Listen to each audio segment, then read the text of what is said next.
जय जगन्नाथ। महाविष्णु वराह अवतार रूपरे हिरण्याक्ष असुर को बद्ध करथिले। सेही असुर सारा पृथ्वी रे वित्पात करुथिला। धर्म रे विश्वास करुथिबा लोकमान ऊपर से अकथनीय अत्याचार करुथिला। तार मृत्यु परे मही टिकिए शांत पड़िला। हिरण्याक्ष असुर मला परे ता भाई हिरण्यकश्यप राजा हेला। भाई मरीजिबा ताकु बेश धारी थिला। भाई पाई प्रतिशोध नेबाकु से प्रतिज्ञा करि बसिला। से जानिथिला जे भाई को मारिथिबा महा बराहरूपी लोकर बल अधिक।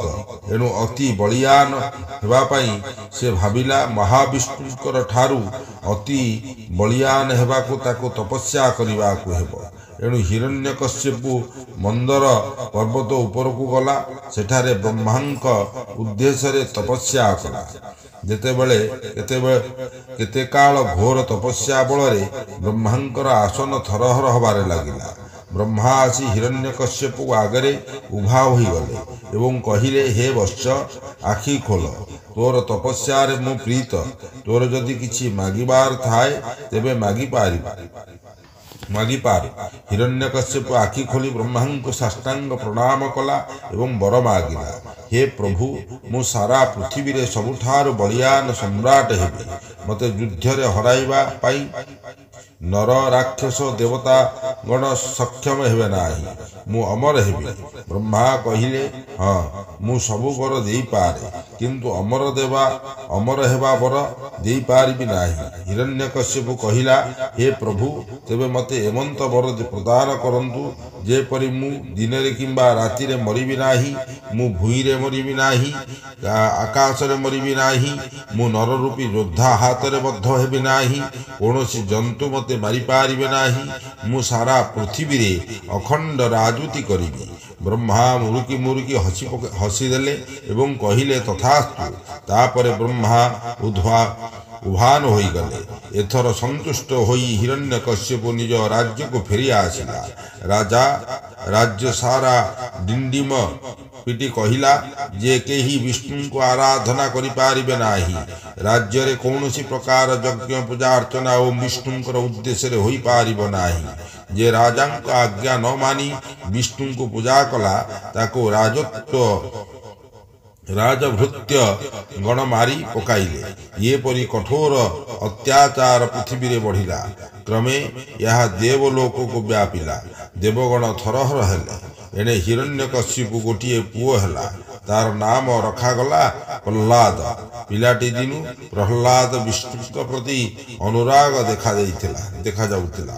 राजा उवासरे समस्ते राजपुत्रं को ये परी विष्णु भक्ति न देखाइबा पाई अवर्ताइले।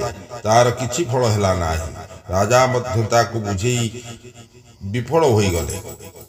थरे राजांकर आदेश रे प्रह्लाद को गोटिए पागल दंता हाथी पाखकू फोपाड़ी दिया गला।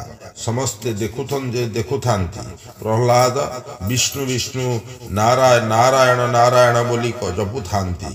दंता हाथीटी प्रबल वेगरे आसी प्रह्लादंकर दांतरे भूषिबा को जिबा बेले ता दांत दुईटी भूई रे बाजी भांगी गला। हाथीटी बहु कष्ट पाई पछको फेरी गला एवं प्रह्लाद को सुंड टेकी नमस्ते कहिला। एपरी बुझी दृश्य देखी समस्ते तटस्थ होई गले। आउ दिनकर कथा हिरण्यकश्यपु विचारिला, एपरी पुओ रहिबा न रहिबा प्राय समान। तेणु सीता प्रति कठोर दंड आदेश देला। राज कर्मचारी मानक आदेश देई विषधर साप मानक आनी प्रह्लादंक निकट रे छाड़ी देला। जो साप दंशन कला तार विषदांत उकुड़ी गला ओ से साप नमस्ते होई पड़ी निस्तेज होई पड़ीगला। शेष को समस्त सम्मुखरे एक प्रचंड अग्निशिखा भीतर को प्रह्लाद को फोपाड़ी दिया गला। प्रह्लाद अग्निशिखा मझिरे ठिया होई विष्णु सहस्र नाम जपुथांती। अग्निशिखा ताकू ठंडा पवन रही बहिबा भली लागुथाए। आगरू योजनाबद्ध करा जाइथिबा एक विशालकाय राक्षस अग्निशिखा भितर आपे आपे उठी प्रहलाद को मारिबा को उद्यत हेला। समस्तंकर अंतराल रही विष्णु यह देखुथिले। विष्णु सुदर्शन चक्र को पेशी से असुर को मुंड काटिदेले। एपरी कांड परे निजे प्रहलाद अक्षुण्ण अवस्था फेरी आसिले और निज पिता को प्रणाम कले। एथिरे राजा हिरण्यकशिपु क्रोधरे जर्जरित होई पुओ को पचारिले, कहीं तोर विष्णु? प्रहलाद कहिला, हे पिताश्री, विष्णु सबुथिरे ओ सबुठारे अछंती, केउठी नाहंती।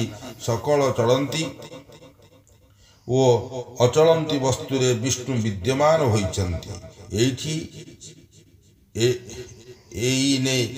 एठी भी अछंती हेबे के पिताश्री आपण क्रोध शांत करंतु।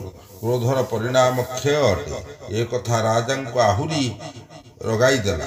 रागरे से कहिले, अरे पामर मूढ़, तो विष्णु कौन ए स्तंभर अछंती? प्रहलाद कहिला, हाँ पिताश्री। राजा हिरण्यकश्यपु अति क्रोधरे निजर गदारे स्तंभटी को आघात करिदेला। निमिषक मध्यरे ता भितरु बाहरिले नरसिंह अवतार रूपी विष्णु। से रूप, से हुंकार, से चाहाणी देखी राजसभा उपस्थित समस्ते चकित होईगले। हिरण्यकशिपु नरसिंह सहित युद्ध कला। युद्ध चलिला। एवं दिन सरिबाकु बसिला। राति होई न थाए। संध्या बेल आगत हुंते नरसिंह हिरण्यकशिपु को भिड़ी आनी निज गोड़ उपरे पकई ना भूई हेला ना आकाश हेला। ता पेट को निज नखरे चिरी अंत बुजुड़ा बाहर करी खंड खंड करदेले। हिरण्यकशिपु बहुत कष्ट पाई मला। एने प्रहलाद नरसिंह को स्तुति कला। नरसिंह धीरे धीरे क्रोध हारिले। परे विष्णु रूप धारण करी प्रहलाद को राज सिंहासन रे बसाई वैकुंठ को फेरी गले। मही उपरे शांति विराजिला। नर नारीगण पुणी थरे देवार्चना कले। ऋषि मुनिगण निज निज धर्म काम पुणी मन निवेश करदेले। देवतागण देवलोकरे रही पुणी थरे विष्णु को आराधना कले। एमंते विष्णु नरसिंह अवतार नहीं पृथ्वी को पाप मुक्त करथिले। जयदेव गोसाई आम ओडिशार जने बड़ विष्णु भक्त थिले। से गीत गोविंद रचना करी अमर होई रहिछंती। तांकरी लेखन रूप दे तब कर कमल बरे नखम